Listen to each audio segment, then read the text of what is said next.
again from Silverton, Oregon. It's decent weather out today. I'm actually getting to mow the lawn. Woo, first time of the year.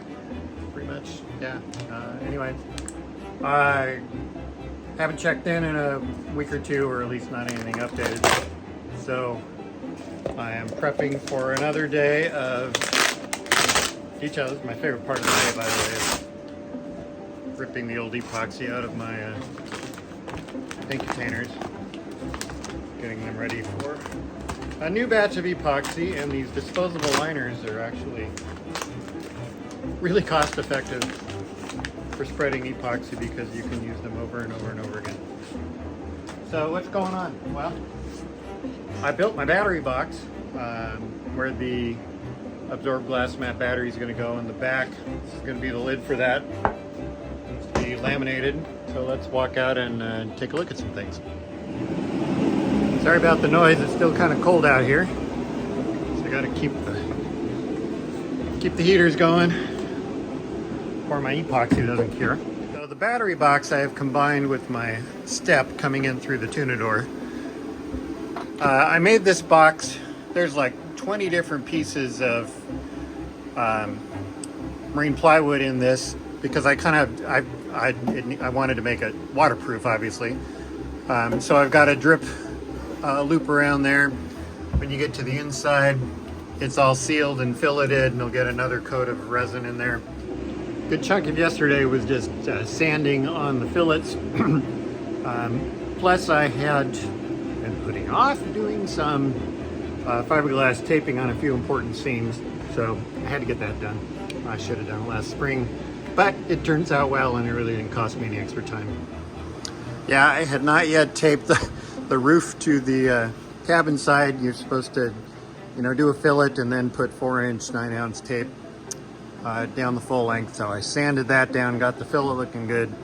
Did the same thing along here where the cabin joins the boat wall. Got those on, so today is going to be about giving those a bit of a sand and then putting on some thickened epoxy to seal that up, and then fairing compound, and that'll look good. This turns out to be just a really handy way to get in and do the seams here. Not for short little seams like this so much, but down along the side because it gives you leverage with the handle. These are self-adhesive strips of, this is 80 grit meant for a longboard.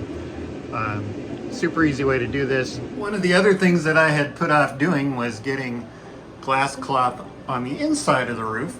So I did that yesterday, and I would have shot video of that, but the way the fabric and fiberglass was flying, it wouldn't have been any good. But this 4-ounce fiberglass is really pretty easy. I just coated the whole thing, let it set for 10-15 minutes and to get kind of sticky, and then I coated it again.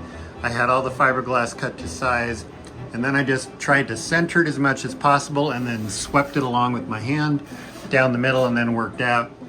And I hadn't done the fillets on the front of the windshield too. I knew I was needing to get that done, but those came out really nice.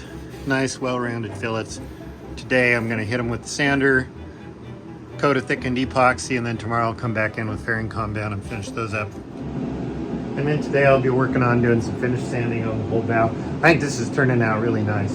I put some shrouds along the gunnels there to seal off so I don't have to worry about getting underneath the gunnel sides there. So next up is, today's is gonna be a lot of sanding. One word of caution, when you find a blister in fiberglass that you've got a couple of resins over, normally it's pretty obvious, sometimes it's not. And as I was doing some finish sanding around the lip of my hatch, and I worked around the top here, I found a couple bubbles here. So now I've got this loose fiberglass that I'm gonna have to grind off and fill with some paste. And I am at the phase where every time I end up with a small batch of thickened epoxy or peanut butter or whatever, I immediately go on the hunt for screw holes because they're all over the place. And one thing that I've done to help do that is when I find one, I pull out my Sharpie and I put a big black circle around it so I don't miss it. Unfortunately, I thought I was going to be done with the epoxy. I thought this was my last 3-gallon purchase. And I've been going through it so quick doing all this finished work that it's not. So I have ordered another 3 gallons. Got to be the last one. I hope to God it's the last one. A little bit of detail here. This is what I'm doing for my back deck windows. I'm not going to do, as much as I'd like to, I'm not going to do the big rubber snap-in gasket. Instead, I carefully fiberglassed on 2 sides some 1/4-inch panels, cut them, formed them. These are 4 separate pieces. Smooth them off, glued them on, and they're nice and solid. So then what I'll do is use some DuPont sealant all the way around, insert the plexiglass panels and let them cure into place. One thing you generate a lot of at this stage is dust. Right now this is absolutely packed full of sanding dust. I found some blisters along the edge here, the hatch shroud, and you just have to cut those out and sand them out and fill them in.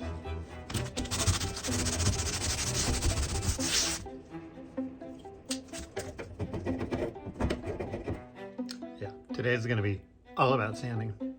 Probably 4 hours worth.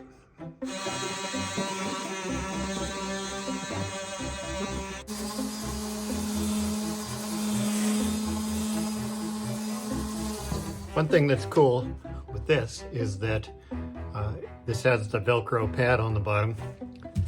You can pull the old discs off your disc sander when the edges get all worn out or they start to tear, and just slap them onto this. Save a whole pile of money buying these things pre-cut.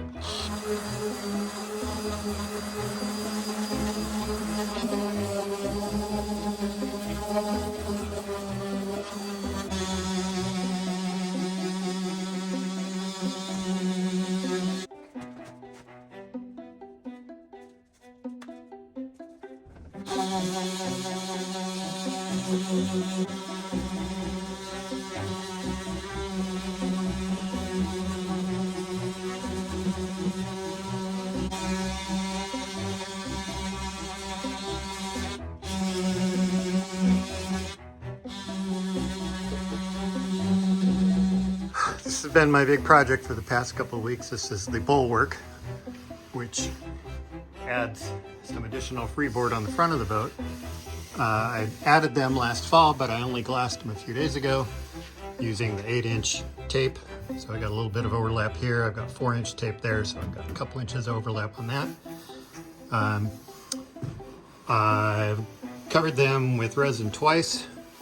I have sanded it now, so now I am going to wash down the whole thing with ammonia water, give the whole thing another coat, roll on epoxy, and then one trowel of thickened epoxy on the seam, and I'm guessing that it will at that point kind of disappear. I should be able to sand that down, and it looks pretty good. It's nice and smooth. Good edges, the inside fillets are done. So my goal here is to get another coat of epoxy on and then take the rest of the day off and go do some shopping. I have a toilet that needs to be fixed. Now this is just what I'm using to rinse down, get the dust off, and prep the surface. It's just ammonia water. Yep, it's ammonia water. No soap or anything else. But I give this a good once over. It dries almost immediately. It's a lot cheaper than acetone, a lot less noxious, and better in some situations like this. And after that dries, then I'll be ready to roll on the epoxy. But I'll tell you that sanding is an aerobic exercise. I was working up a sweat. But it's pretty gratifying to see how it looks here. And the nice thing is when you get a full coat of epoxy on, coming out the next day to look at it, almost always feels good. Almost always. And this is the shop mascot, Oliver. We call him Vlad because he's quite the hunter in his day. 14-year-old cat, keeps me company out here.